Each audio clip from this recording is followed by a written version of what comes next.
Hi yogis, Sadie here.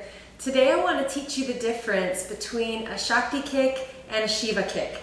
So Shakti is the principle, the creatrix, everything that moves, all the energy that is, that we actually pull out and create from. So what we do, movement, action, that's Shakti. And Shiva is known as the more static principle, all the energy that is and just is. So you can think of it that way. Shakti moves, Shiva doesn't move, and that's exactly what we're going to do with the arms to help you get into all your arm balances, to gain tons of core and arm strength, tone the chest, the shoulders, the upper back, detox you, and give you lots of courage for all of those poses that might seem kind of hard now, like hovering jump forwards and handstanding and things, but are really built by chipping away one step at a time. So here's how I got there. Come onto your mat. It's nice if you warmed up first, as always, so please do between 3 and 5 of my core sun salutations. I know for a fact that will get you nice and warm. And then once you've attained a measure of heat in the body, we'll try the Shakti kicks first.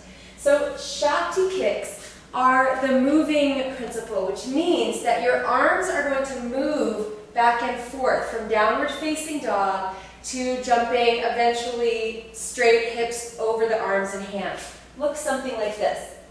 You come into downward facing dog.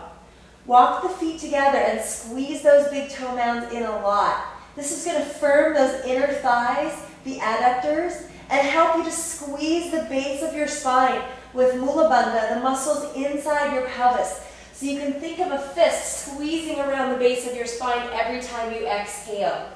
All right, low belly action is good to activate too when you do this on the exhale. We'll bend the knees and firm those fingertips. Very important to squeeze those arms just gently, naturally into the body. Not too much and not pressing out of the body because you won't be able to move very well that way. You need your shoulders integrated so those arms can move and you can get a little bit higher, easier. Okay, now bend the knees, take a deep breath in. Shoulders are natural on the back. We're going to begin to exhale. Lift up that low belly and take a little hop. Notice how my heels kick in towards the sit bones and my shoulders move forward, eventually just over the wrist. So you break with your fingertips. You don't go so far so fast. Tiny little hops, really great. Eventually, you'll get a little bit higher. And final position for Shakti kicks will be hips right over the hands, like this. And once you're there, keep the hands pressing and the belly lifting. Hands press, belly lift. And you're way lighter with that earth to core connection happening all the time. Then you'll inhale and exhale, sigh it out. It's a lion's pose through the tongue, good. A couple little waterfall uttanasanas, bent knees, feels good. And there you are. Now the Shiva kicks, a little bit different. Shiva kicks are to help you learn not the jumping forward so much as the jumping upward. So static arms so that we can get into our handstands a lot more easily. Now handstand, we don't want to waver back and forth. The arms stay straight up and down like a plank pose. And we just jump eventually right over those arms. And that's going to get us to our full handstand in time.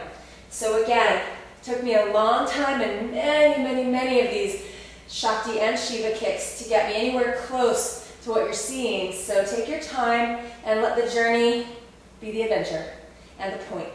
Okay, so widen and firm those fingertips. Now notice, like the Shakti kicks are way back here. Keep those feet together, but walk forward. So you start with the arms in the position, you'll keep them in the whole time. Now as you hop, little or big hops, do not waver those arms at all. Shoulders are not out of the body, too far in, but nice and neutral. So if you sat up, you could be in mountain pose, just like that. Not here, right in between. All right, so hands pressed down and you're here. If your heart had a laser beam attached to it, it would be looking straight between your thumbs and your face is a little bit forward of the hands.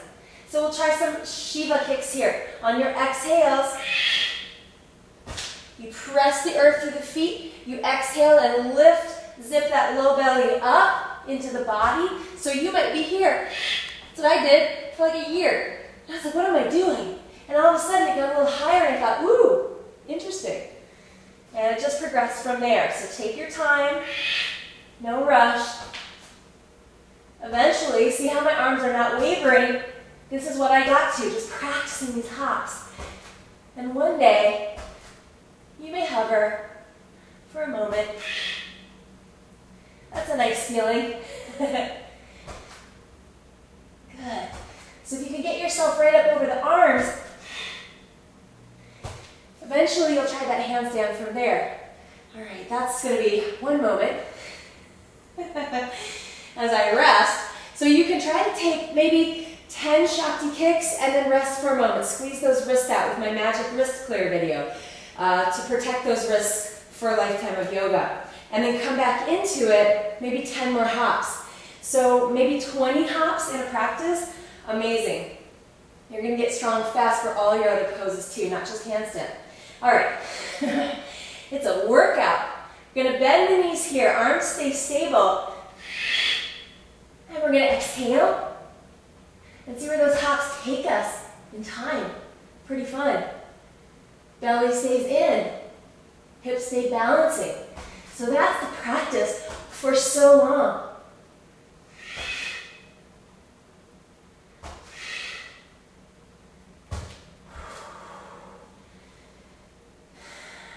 Take your nice deep breaths here. You know, it's not an easy practice. Definitely challenging, definitely transformative. So deep inhales and exhales as you clear the wrists and take a moment. Ooh, I'm already getting sweaty. This also lights Agni, the fire at the belly, which I'll talk about in my Agni, like the belly fire video. So check that out. But Agni is going to help amplify your metabolism, help you with your digestion, and really detoxify you. Whew. Yogi inhale and exhale. All right. Third and final time, we're going to try to hop together up into a handstand. So you're seeing my personal practice. This is what I do almost every time I come to the mat.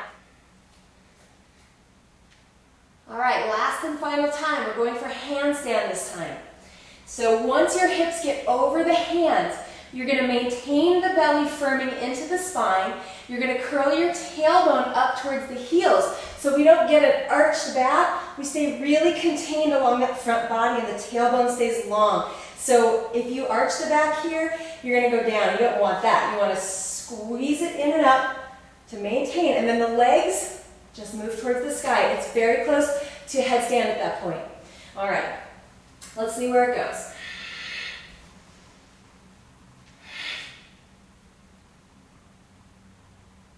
There you go. So the hips over the hands, belly stays in, legs stretch straight out. My pelvis doesn't move, just like the arm. This is Shiva.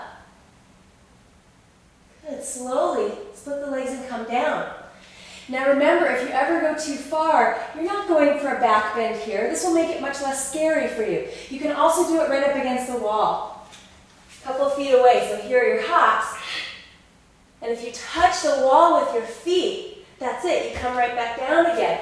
Or you work up there to curl the tailbone and take one leg up and then the other for that handstand. But if you go too far here without the wall, some of you are practicing that, you go up and over and cartwheel to the side. Just like that. So prepare yourself for the easy way out. Take these hops 20, maybe even 30 times in a practice if it feels comfortable. Make sure to clear those wrists and don't go too far too fast. This is all about just chipping away moment by moment. Slower is better. Back it off to go deeper. And pretty soon, you'll have this amazing practice, a lot of courage in the upside down poses, and more magic created every time you come to the mat.